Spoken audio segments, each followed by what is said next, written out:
Question is the House to now agenda. Give the call to Member for Werriwa. Thanks, Mr Speaker. Victories, Speaker, as a local member come in all sizes, big and small. Small victories are just as important as the large, helping someone with Services Australia, the NDIS or a visa.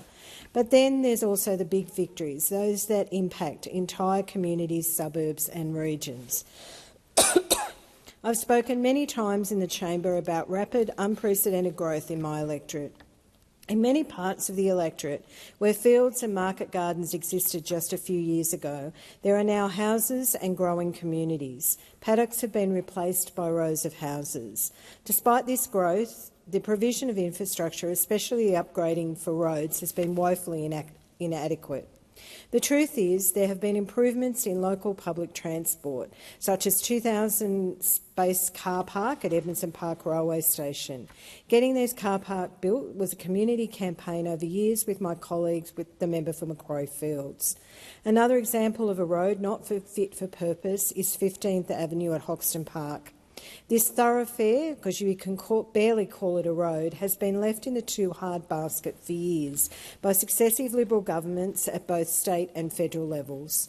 Ostensibly a rural road, it is no longer fit for purpose given the growth of Austral and the new housing built over the last decade. It is seriously disgraced in terms of both its condition and provision for tens of thousands of cars that use it every day. Everyday road users are stuck in traffic jams, the result of massive disruptions to the lives of thousands and millions of dollars lost to the economy. The need to upgrade 15th Avenue has been known for years. I know that because it was an issue I started working on as a councillor more than 12 years ago.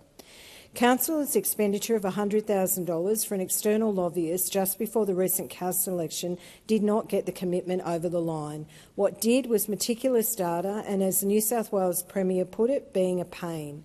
But more importantly, federal and state Labor government members who value and respect their community.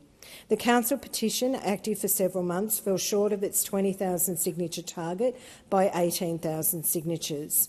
Despite my constant campaigning over 12 years, successive Liberal governments have ignored our community even after they announced the Western Sydney Airport, and Liverpool Council has been ineffectual. Well, those days are over. While the Liberals procrastinate, ignore and deflect, Labor delivers. It was my honour, Mr Speaker, on the 19th of January to host the Prime Minister, New South Wales Premier, Minister for Infrastructure and other New South Wales ministers to announce a joint federal and state government funding agreement of $1 billion for 15th Avenue. Let me be specific. This is not a promise to upgrade the road. It is a guaranteed commitment from the budget, and it will happen. So the announcement that the Liberal opposition will match Labor's announcement is nonsense. Labor understands the needs of Western and South-Western Sydney. We understand the commute. We understand the distances between home and work, and home and shopping, home and leisure. We really do get the importance of a well-functioning road network. And I understand because I've lived there all my life and I learned to drive on this road. And if the $1 billion upgrade of 15th Avenue isn't enough proof of Labor's commitments to our local roads, then it is on top of the $19.3 billion Western Sydney roads package that was announced in the last budget. Over 22,000 vehicles travel along the congested 15th Avenue every day. 8% of those are trucks. By 2041, it is estimated that an additional 63,000 people will be living in the area. So the upgrade of the road is not only good news for now, but it also future-proofs it for our future residents. And the benefits for improving the connectivity with the Western Sydney Airport are obvious.